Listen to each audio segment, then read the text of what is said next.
ঠাকুরগাঁও জেলা আইনজীবী সমিতির হলরুমে মঙ্গলবার বিকেলে আইনজীবীদের সঙ্গে মতবিনিময় করেন বিএনপি মহাসচিব মির্জা ফখরুল ইসলাম আলমগীর। দেশে নির্বাচনের পরিবেশ তৈরি হয়েছে উল্লেখ করে তিনি বলেন, কোনো ঝামেলা ছাড়াই আগামী নির্বাচন হবে, এর মধ্য দিয়ে গণতন্ত্রে উত্তরণ ঘটবে। দেশে নির্বাচনের আবহাওয়া সৃষ্টি হয়ে গেছে, সুতরাং আমরা অত্যন্ত আশাবাদী কোন রকম ঝামেলা ছাড়াই 26 ফেব্রুয়ারির প্রথম দিকে বা মধ্যবর্তী সময়ে নির্বাচন অনুষ্ঠিত হবে।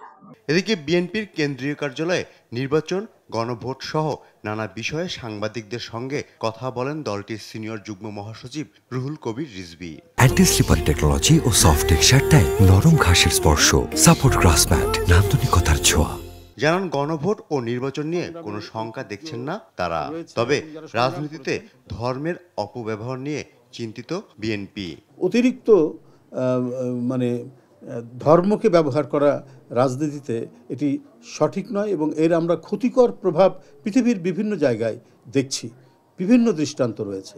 এদিকে নয়াপল্টনে ভাসানী মিলনায়তনে বিএনপি চেয়ারপারসন খালেদা জিয়ার রোগ মুক্তির কামনায় দোয়া আয়োজন করে জিয়া মঞ্চ।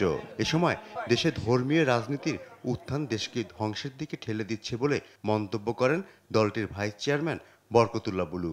এই জামাতের যে ভোট ব্যাখ্যা ইসলামের যে শেরক করছেন, দাঁড়িপাল্লায় ভোট দিলে ভেস্তে যাবেন, এর প্রতিবাদে আমি আমার এলাকায় অনেকগুলো মহিলা সমাবেশ করেছি। দেখলাম যে না, আমাদের মা বোনরা আজকে অনেক আগে এগিয়ে আছেন, কারণ বেগম খালেদা জিয়া তাদেরকে শিক্ষিত করেছেন। ফররুখ বাবু, দেশ টিভি, ঢাকা।